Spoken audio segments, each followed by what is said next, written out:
My next guest, beloved listener, is both our most popular and unpopular guest in a sense because he's here by popular demand. I get so many emails and letters saying, where is Noam Chomsky? But to invite him on is to invite a massive reaction, an overreaction. There will be a wave of hate mail, and the right-wing bloggers will go berserk and suggest yet again that this program has political bias. Noam Chomsky, when he's not being Emeritus Professor of Linguistics at Massachusetts, and yes, we're back in that same town that we just visited with Eric Reeves on the forgotten genocide in Darfur, when he's not filling that role, he is perhaps the most outspoken critic of America's foreign and economic policy. Oh, I should mention, although this will embarrass and probably even annoy him, that he was named the world's top public intellectual in a Prospect Foreign Policy poll. Anyway, Noam, welcome back. It's been a long time. Yeah, it has, too long. Can you just quickly give us a comment on what your attitude to the Darfur story that Eric Reeves has been talking about? He's appalled, of course, by Western indifference and buck passing. Yeah, it's a hideous atrocity, one of, unfortunately, a great many.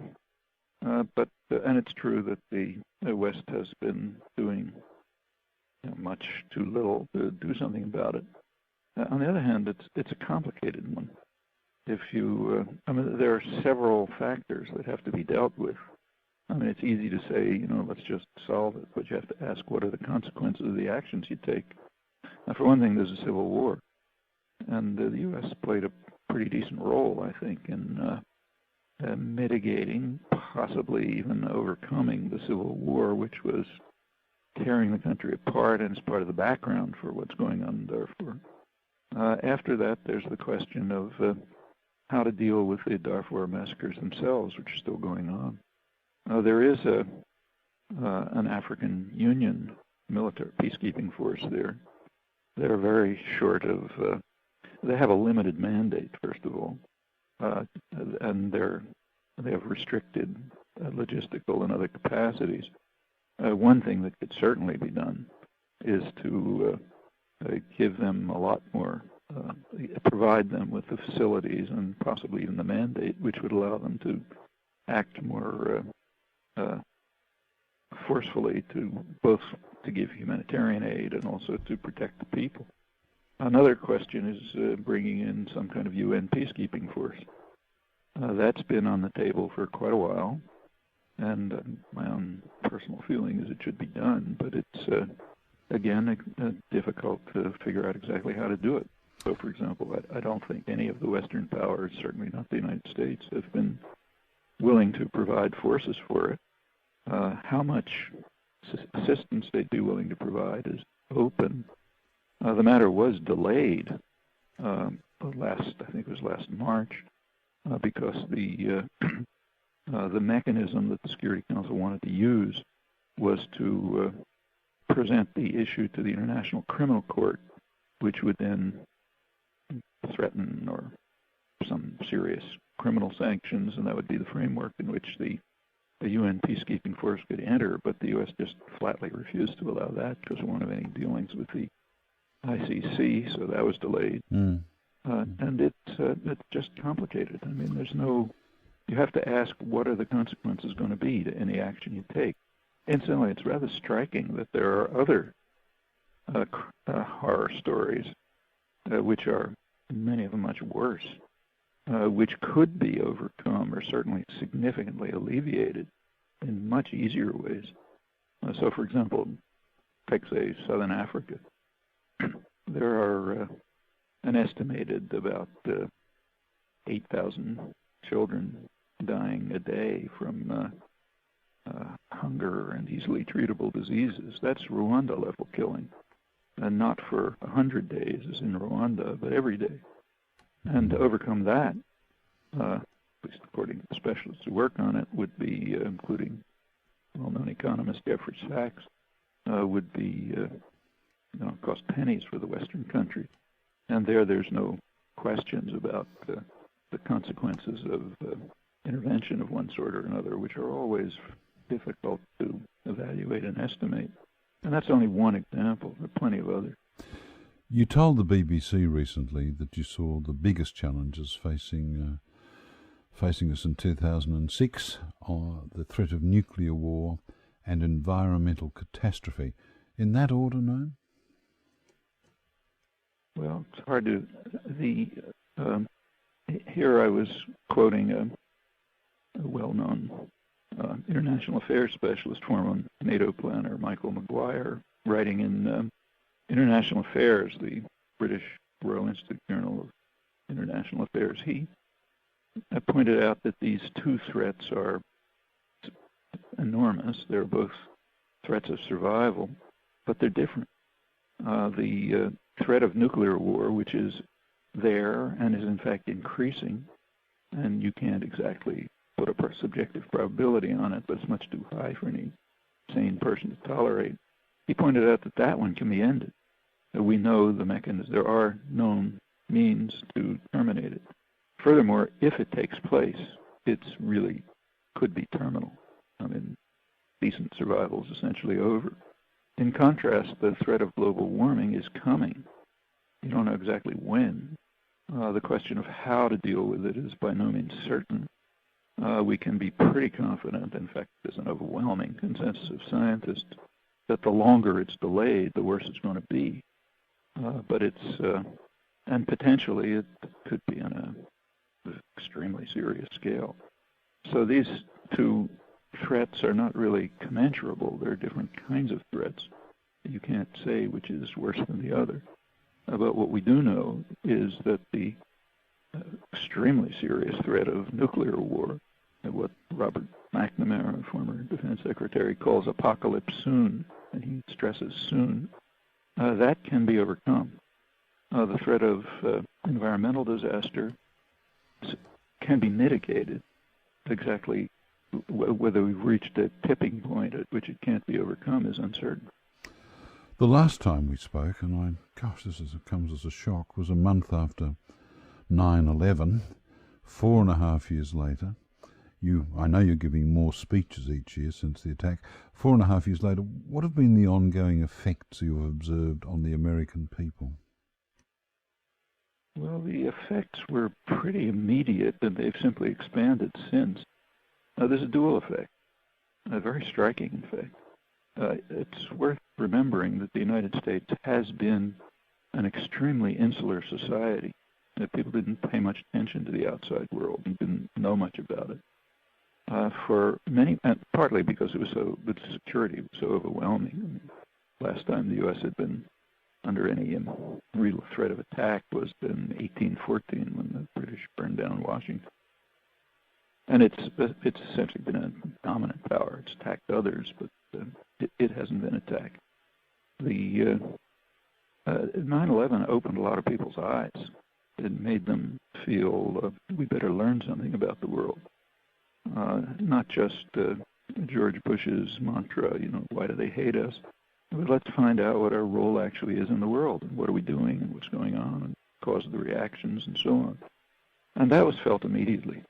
I mean, I felt that, just since you asked, I felt it personally at once. I mean, huge increase in the requests for talks, much larger audiences all over the country, very engaged audiences, but it was felt everywhere. I mean, the small bookstores, publishers that print dissident material were immediately under pressure to reprint books of theirs from the 1980s, 70s, which had barely sold, and the demand increased enormously, and that's continued, in fact, expanded. On the other hand, there's a counter tendency, understandable, that people are afraid, and rightly so. I mean, I don't remember what we talked about, but after 9/11, my own assumption was that it's probably one of a series of planned attacks. And the threats have continued, and the threats have been sharply escalated by the Bush administration. And many people understand that. I liked a point you made, and this is a quote: the picture that had turned everyone into flag-waving maniacs is just nonsense. But it did turn quite a few people into flag-waving maniacs, didn't it? Well, I wouldn't call them maniacs. It turned people into people were. I don't know if I said that. I shouldn't have. It turned them into very frightened people. I mean, there is an undercurrent of fear in the United States, which traces way back to the colonists. There's a strain of popular culture. It's been pretty well studied. You know, the kinds of magazines and books that people like Harry Truman were reading, which has a very consistent theme way back.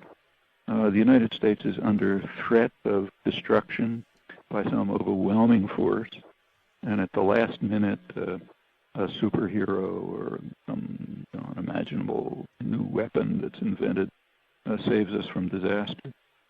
These days, it's a theme of television and movies, but if you go back, it was a theme of novels and stories. And if you look, it turns out that the deadly force that's going to destroy us is quite consistently somebody who we're crushing. So it was Indians, blacks, later, even Chinese in the 19th century. And it extends pretty well across the spectrum of opinion. So take, say, Jack London, who's one of the leading progressive writers.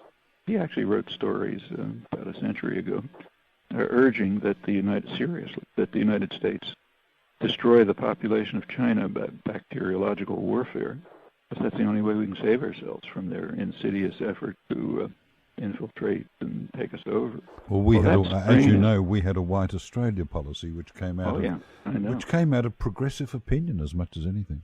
Well, these are just facts we ought to face. That is an undercurrent, and 9/11 certainly stimulated it.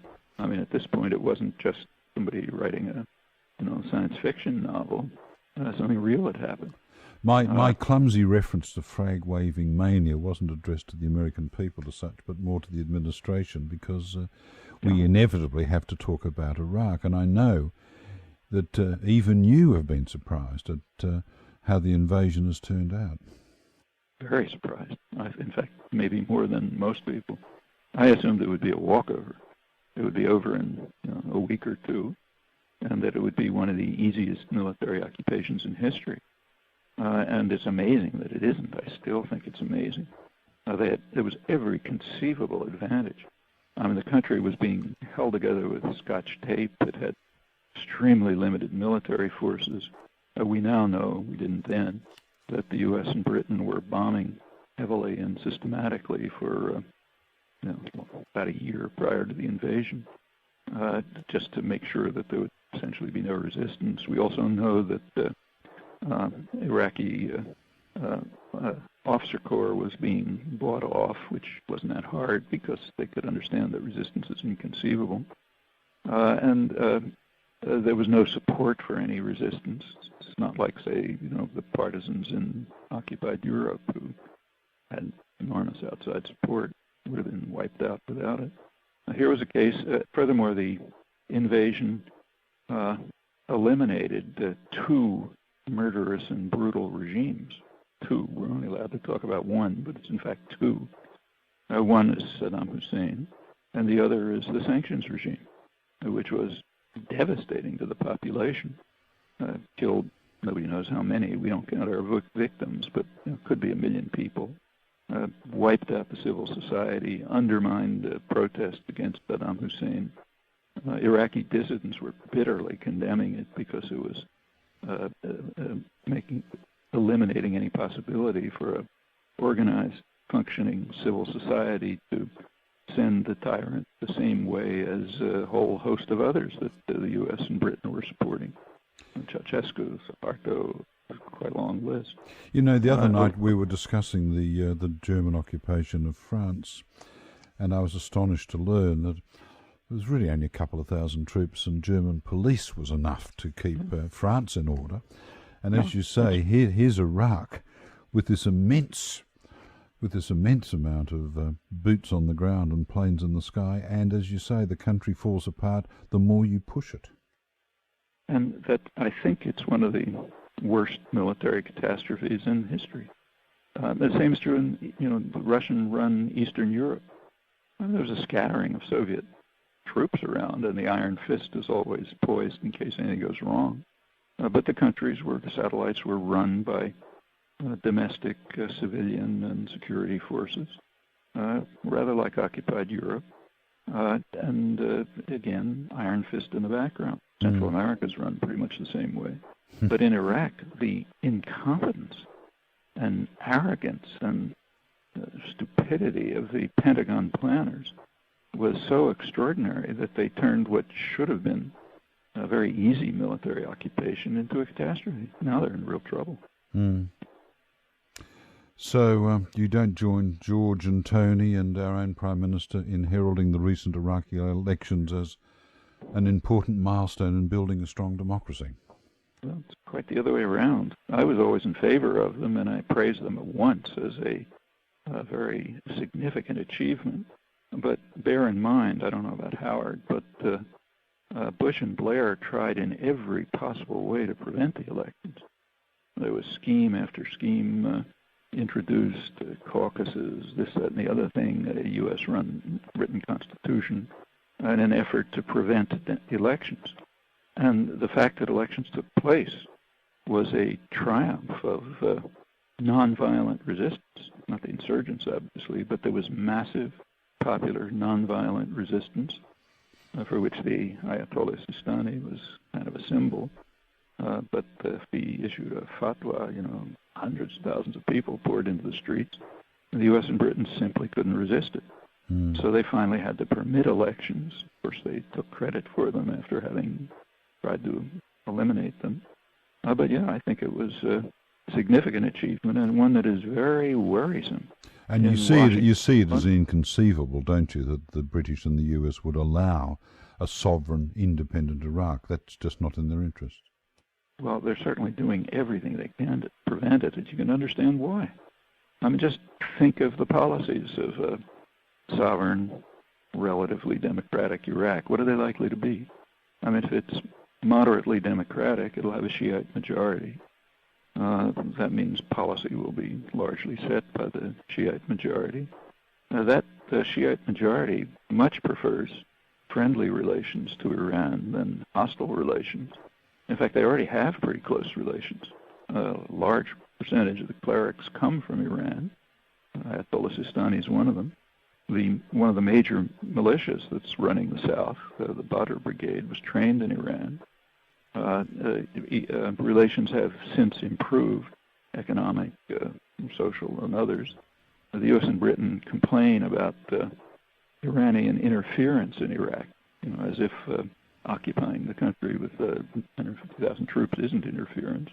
But on the assumption that we own it, Iran is interfering. But from the point of view of the Shiite majority, it doesn't seem to be their point of view at all. In fact, they're welcoming Iranian interactions with Iran. That's the last thing that the U.S. and Britain want. But that's just the beginning. Of course, well, as you pointed out, an independent Iraq would want to restore its position as the leading power in the Arab world, and it might want to develop WMDs to counter Israel's. It's very likely. But there's another point which is not very much emphasized, though scholarship knows it.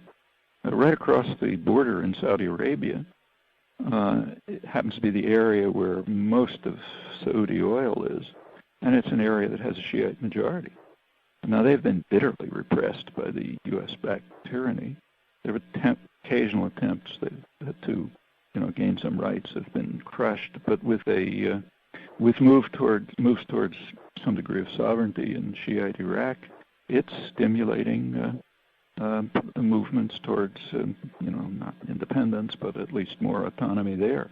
You can imagine Washington and London's ultimate nightmare, not very far off, a loose Shiite alliance, Iran, Shiite Iraq, the Shiite regions of Saudi Arabia, controlling most of the world's oil, independent of Washington, and maybe turning toward the east.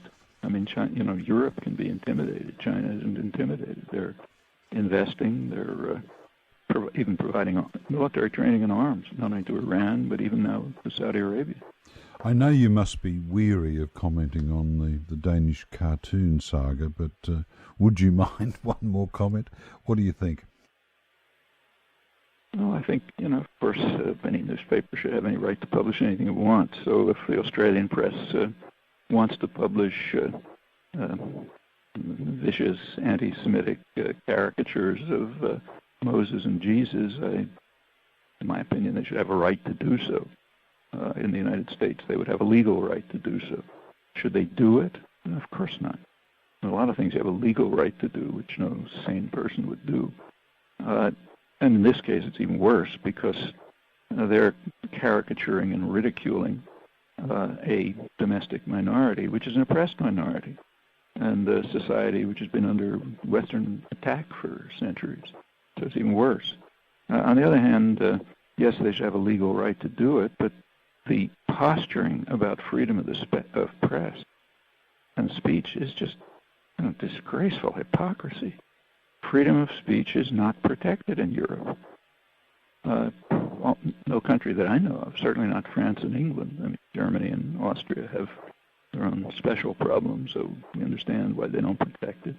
The same journal, Jyllands-Posten, was offered cartoons a couple of years ago, which apparently never published, but apparently ridiculed the resurrection or something like that. And they withheld them because they said it'll offend people. But the point is there's no significant protection of freedom of speech in the first place. And in fact, the concept is barely understood by European intellectuals. So what's the posturing about? Talking about freedom of speech in another theatre of war, Australian scientists have been suffering censorship if they speak out on climate change, and there's some evidence that's been happening in the US. Do you think your environmental lobby is being gagged? Well, the United States, plenty of things to criticize, but there's some things that are extremely admirable about the United States. One of them is protection of freedom of speech, which is extremely important. The U.S. has a standard of protection of freedom of speech that I don't think is reached by any country in the world, not that I know of. And before Americans get on a high horse about that, it's worth remembering that that's recent. It's not in the Bill of Rights. It wasn't recognized by the courts. The issue began to enter the courts in the 20th century. But a high standard of protection of freedom of speech wasn't achieved by the Supreme Court until 1964. Is that the First Amendment date? No. Well, the First Amendment doesn't grant freedom of speech. In 1964, just read the word. And the question is how it's interpreted by the court. These are always vague. In 1964, for the first time, the courts did interpret the First Amendment to establish a high standard of freedom of speech, and it's worth remembering the situation. That was a case involving Martin Luther King and the Civil Rights Movement.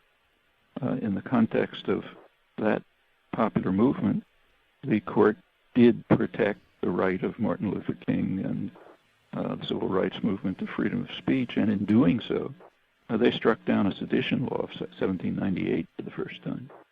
Every other country I know of still has similar laws. How much is climate change on the radar of public opinion in the States? Well, it's enormous. I mean, take, say, the Kyoto Protocols.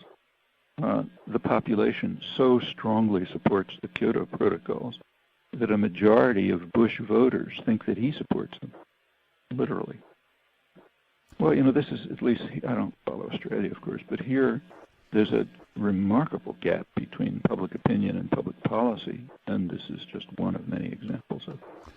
Now, one of the things which fascinates and horrifies the Australian looking across the Pacific at your great country is the apparent political impotence and irrelevance of the Democrats. Why can't they get their act together in the face of the Bush machine?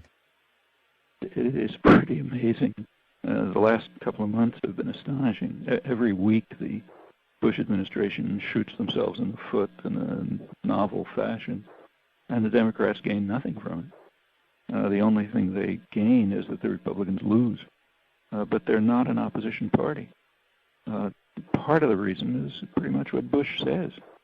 So if they want to make object to the catastrophe in Iraq, he can just turn around and say, well, you supported it, which happens to be true. And on many other issues, they simply will not take a stand. So let's take the leading domestic issue in the United States by far. I mean, it's the main concern of people, and rightly, is the healthcare system, which is a disaster. It's by far the most inefficient in the industrial world. The costs, or the per capita costs, are about twice as high as the other OECD powers. The outcomes are among the worst in the industrial world. And it's a terrible burden for people. I mean, a large percentage of the population that just puts off necessary health care because they can't afford it. And the costs are going out of sight. The main reason is it's privatized and highly inefficient, and the pharmaceutical corporations have enormous power. What does the public think?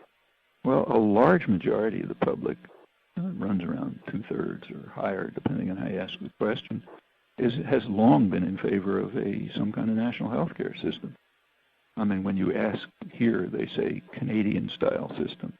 But that's because people know that Canada exists. As far as I know, the Australian system is more efficient, but who knows about that? But they want some kind of national health care system, and a very high percentage, sometimes some polls 80%, think it's a moral responsibility for the government to guarantee health care. Do the Democrats stand up for it? No, they won't do it. You take a look at the last presidential debate, it was quite striking. The last presidential debate before the November 2004 election, a couple days before, was devoted to domestic issues. And the New York Times, if you look back, had a very interesting account of the debate. It pointed out that Kerry did not bring up any form of government involvement in the healthcare system, and the reason is because it lacks political support. Well, that's a very insightful comment. It's supported by a large majority of the population, but it lacks political support, because in the conception of democracy that prevails among elites, political support means support from the financial institutions, from Wall Street, from the pharmaceutical industry, and so on. And there it doesn't have support. So if a large majority of the population wants it, that's not political support. Well, these facts are pretty much unknown to the population.